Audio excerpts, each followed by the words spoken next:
오늘 함께 나누실 말씀은 거지 나사로와 부자, 지난 주일에 말씀드렸던 그 똑같은 주제에 이어서 오늘 두 번째로 말씀을 드리겠습니다. 누가복음 16장 26절에서 16장 31절까지 말씀입니다. 말씀을 읽겠습니다. 그뿐 아니라 너희와 우리 사이에 큰 구렁텅이가 놓여 있어 여기서 너희에게 건너가고자 하되 갈 수 없고 거기서 우리에게 건너올 수도 없게 하였느니라. 이르되 그러면 아버지여 구하노니 나사로를 내 아버지의 집에 보내소서.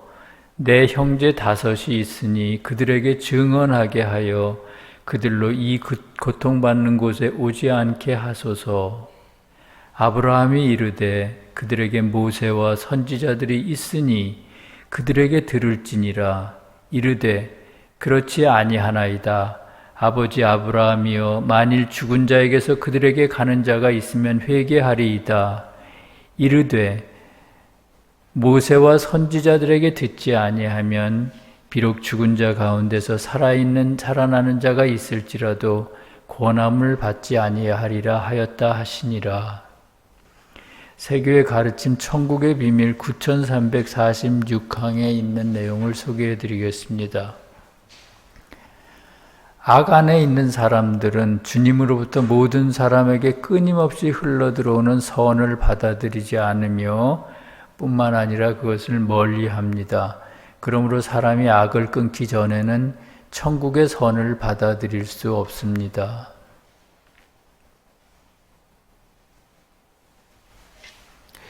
여러 해 전에 우울증을 앓던 어떤 배우가 스스로 목숨을 끊었는데 그가 지옥에서 고통 가운데 부르짖는 소리라고 하며 음성 파일이 인터넷에 떠돈 적이 있습니다. 음성 파일 속에서 그 배우는 지옥은 말할 수 없이 고통스러운 곳이며 그러므로 세상에 사는 동안 생명을 소중히 여겨 지옥에 오는 일이 없도록 하라고 했다고 합니다. 개인적인 생각으로는 그 녹음 파일은 누군가 의도를 가지고 조작했던 것이 분명합니다. 천국이나 지옥은 주님의 특별한 섭리가 아니면 아무나 접근할 수 없는 곳이며 더구나 녹음기를 가지고 들어갈 수 있는 곳은 아니기 때문입니다. 많은 사람들이 그 일로 인해 충격을 받았지만 곧 아무 일도 없던 것처럼 잊어버렸습니다. 스웨덴보리의 증언에 의하면 천국의 천사나 지옥의 영들은 그들의 생각이나 의도를 사람들의 마음속에 불어넣을 수는 있지만 직접 말을 걸 수는 없다고 합니다. 그렇다면 사람들은 왜 그런 것을 만들어 퍼뜨렸을까요? 어쩌면 그는 천국이나 지옥의 영들로부터 사후의 세상 이야기를 직접 듣고 싶었을지도 모릅니다. 그럴 수만 있다면 세상에 사는 동안 좀 더 진지하게 사후의 삶을 대비할 수 있기 때문입니다. 오늘 말씀에서 지옥에 떨어진 부자도 비슷한 이야기를 합니다.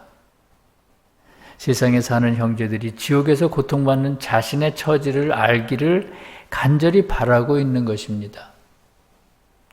주님께서는 그에게 뭐라고 하셨을까요? 본문의 말씀을 통해서 그 내용이 어떤 것인지 알아보겠습니다. 먼저 26절에서는 다음과 같이 말합니다. 너희와 우리 사이에 큰 구렁텅이가 놓여 있어 여기서 너희에게 건너가고자 하되 갈 수 없고 거기서 우리에게 건너올 수도 없게 하였느니라. 주님께서 부자가 있는 지옥과 거지가 있는 천국 사이에 큰 구렁텅이가 있다고 합니다. 천국과 지옥 사이에 있는 큰 구렁텅이란 어떤 것일까요? 천국이나 지옥을 이루는 것은 사람들 마음속에 있는 사랑인데 그 두 가지 사랑 사이에는 건널 수 없는 큰 간격이 있다는 것입니다. 천국의 천사들의 사랑은 주님과 이웃에 대한 사랑이며 또는 선과 진리에 대한 사랑입니다. 반대로 지옥의 악마들의 사랑은 자아와 세상에 대한 사랑이며 또는 악과 거짓에 대한 사랑입니다. 그러니까 천국의 사랑 안에 있는 사람은 주님을 사랑하고 자아를 미워하며 지옥의 사랑 안에 있는 사람은 자기 자아를 사랑하고는 대신 주님을 미워한다는 것입니다. 이와 같이 천국과 지옥에 사는 사람들의 사랑은 서로 반대여서 영원히 상종할 수가 없습니다. 그것이 둘 사이에 건널 수 없는 큰 구렁텅이가 있는 것입니다. 그런가 하면 큰 구렁텅이는 세상을 떠난 사람들이 사후에 잠시 머문다는 이른바 중간 영계를 뜻하기도 합니다. 중간 영계에 머물던 사람이 그곳을 떠나 천국 또는 지옥으로 가면 그 후에는 영원히 다시 돌아올 수 없기 때문입니다.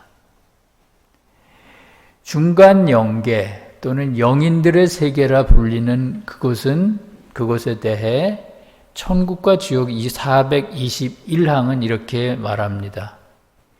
영인들의 세계는 천국도 아니고 지옥도 아니며 둘 사이의 중간 지역이다. 왜냐하면 그곳은 사람이 사후에 처음 들어가는 곳이고 그 후 때가 되면 세상에서의 삶에 따라 그곳으로부터 천국으로 들어 올려지거나 또는 지옥으로 던져지는 곳이기 때문이다. 이렇게 말합니다.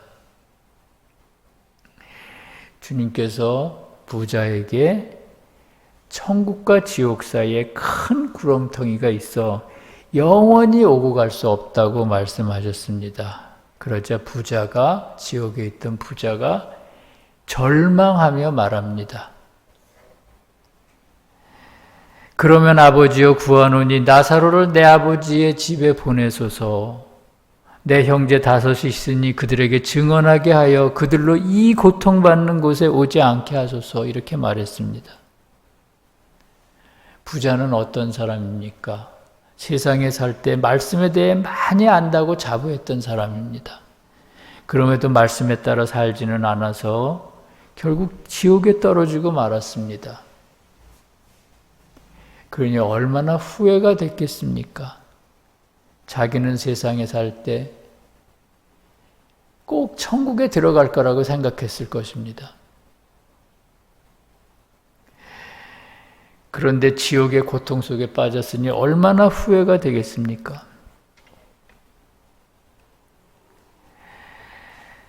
아마 지옥의 실상을 미리 알았더라면 결코 그는 위선자로 살지는 않았을 것입니다. 그래서 그는 어떻게 해서든지 자기의 심경을 세상의 가족들에게만은 꼭 알리고 싶었습니다.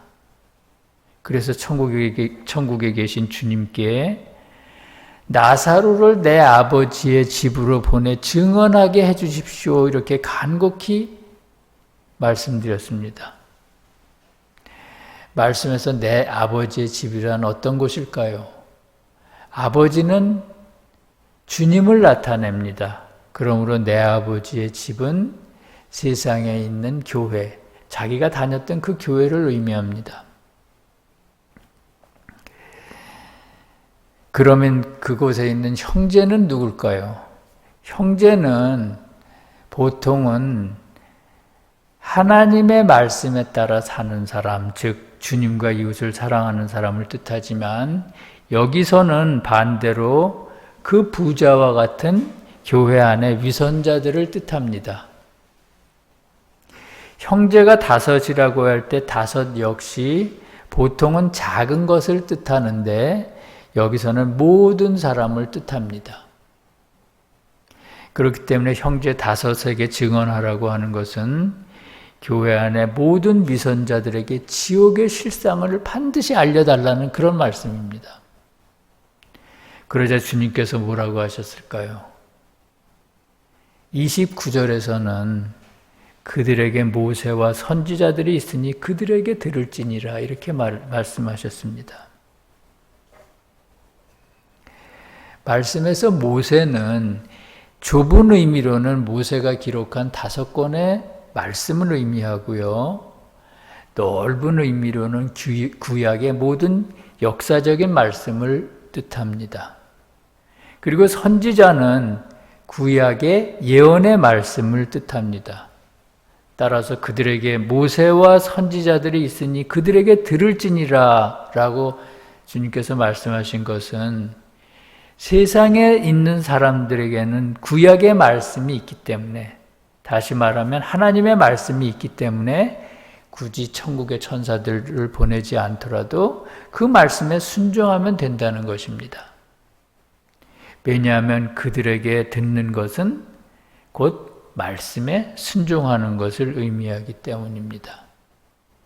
그런데도 지옥의 부자는 또 한 번 주님께 간청합니다. 그렇지 아니하니이다 아버지. 만일 죽은 자에게서 그들에게 가는 자가 있으면 그들이 회개하리이다 이렇게 말했습니다. 왜 부자는 그렇게 말했을까요? 세상 사람들은 감각적인 사람들입니다. 눈으로 보고 귀로 듣는 것만 진리라고 생각하는 사람들입니다. 그런 것에만 감동을 받는 사람들입니다. 그래서 부자의 생각은 그들이 보이지 않는 하나님의 말씀보다는 눈에 보이는 기적을 더 믿는다고 지금 생각하고 있는 것입니다. 그렇기 때문에 부자가 생각하기는 만약 죽은 자가 살아 돌아와 지옥의 실상을 알려준다면 그것이 그들에게는 커다란 설득력이 있을 거라고 생각한 것입니다. 그러나 과연 그럴까요? 기적이 그렇게 설득력이 있을까요? 주님께서도 세상에 계실 때 병자를 고치시고 죽은 자를 살리시는 엄청난 기적을 행하셨습니다. 그런데 주님께서 십자가에 매달려 운명하실 때 주님을 따라왔던 사람들은 얼마나 됩니까? 그 구름같이 몰렸던 사람은 모두 주님을 비난하고 욕하기 바빴습니다. 심지어 주님의 제자들조차 다 어디론지 흩어져 버리고 아무도 남아있지 않았습니다. 사랑하는 제자 요한과 몇 명의 여인들 뿐이었습니다.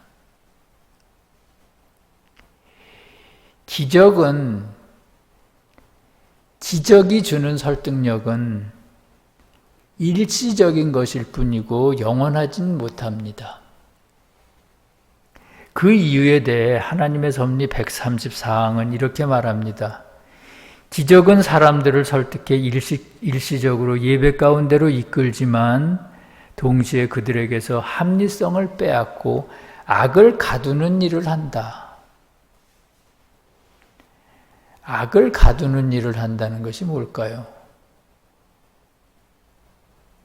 기적을 통해서 잠시 악을 행하는 것을 주저한다는 뜻입니다.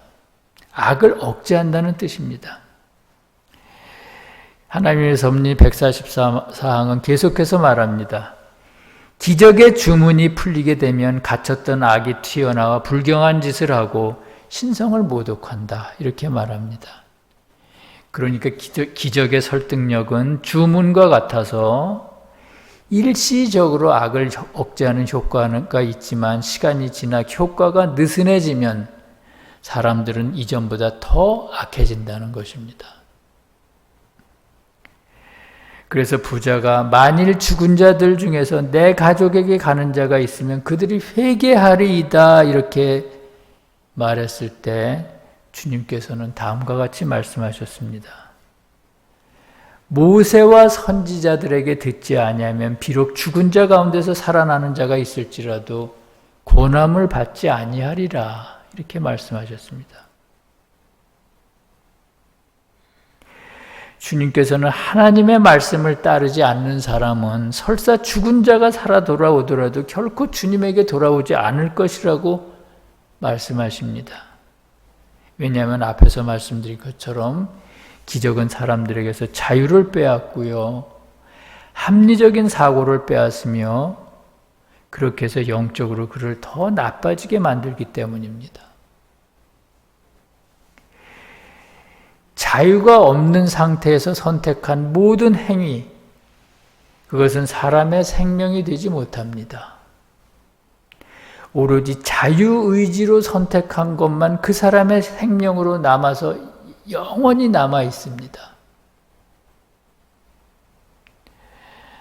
사랑하는 성도 여러분, 오늘은 지난 시간에 이어서 거지 나사로와 부자에 대한 말씀을 나눴습니다.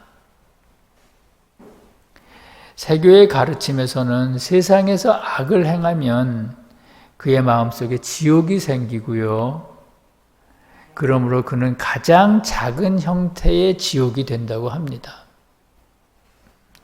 사람 그 자체가 지옥이 된다는 것입니다. 반대로 선을 행하게 되면 그 마음속에 천국이 생기고요. 그렇게 해서 그는 가장 작은 형태의 천국이 된다고 합니다.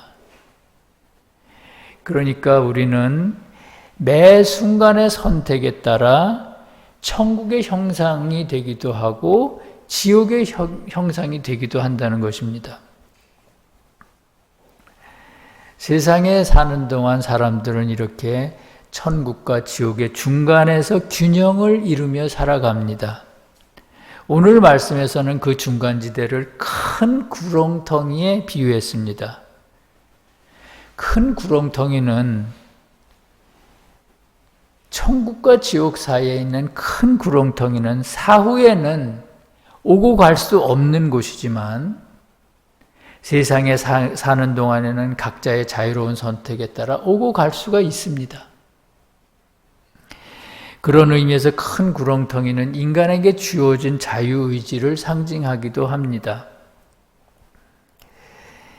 지금이라도 주님을 사랑하고 자아와 세상을 미워하는 사람은 구렁텅이 위에 있는 천국의 문이 열리고 그것으로부터 천국의 거룩한 것들이 그에게 넘치게 흘러들어옵니다. 그러나 반대로 자아와 세상을 사랑하고 주님과 이웃을 미워하는 사람에게는 천국의 문이 닫히고 구렁텅이 아래쪽에 지옥의 문이 열립니다. 그리고 그것으로부터 지옥의 온갖 더러운 욕망들이 흘러들어옵니다. 그리고 그러한 삶의 누적들이 우리를 천국으로 또는 지옥으로 지속적으로 이끌고 갑니다.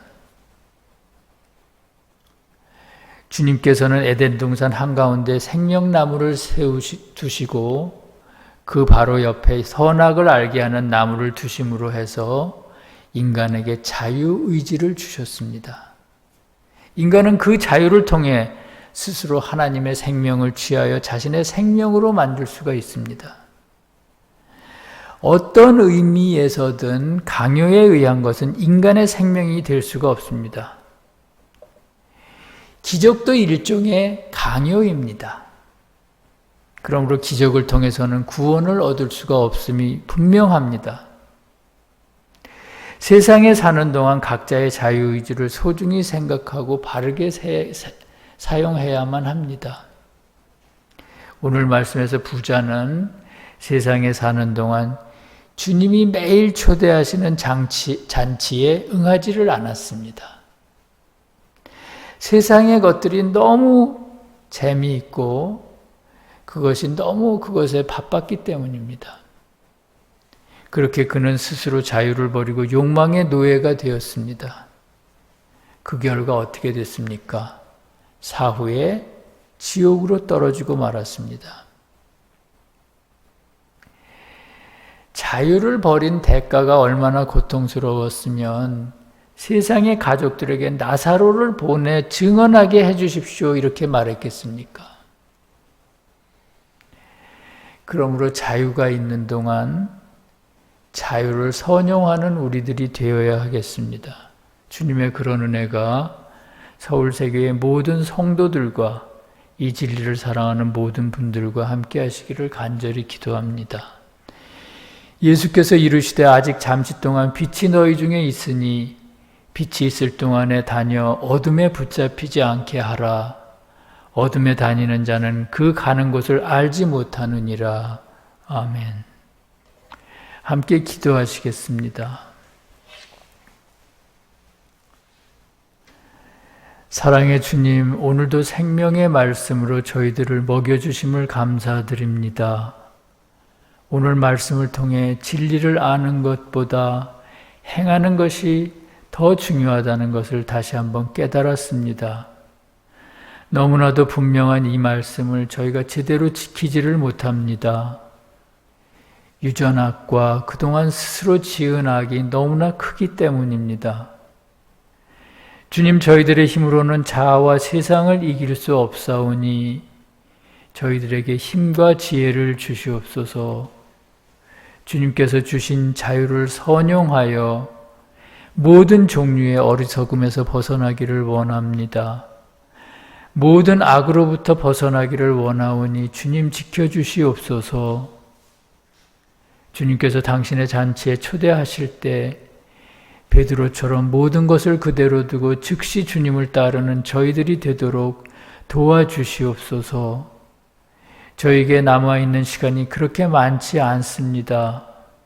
주님, 저희들을 암탉이 병아리 품듯 세상으로부터 지켜주시옵소서. 그래서 주님을 만나는 날 주님이 주시는 영원한 자유와 기쁨을 누리기를 원합니다. 나라와 권세와 영광이 우리 주 예수님께 영원히 있사옵나이다. 아멘.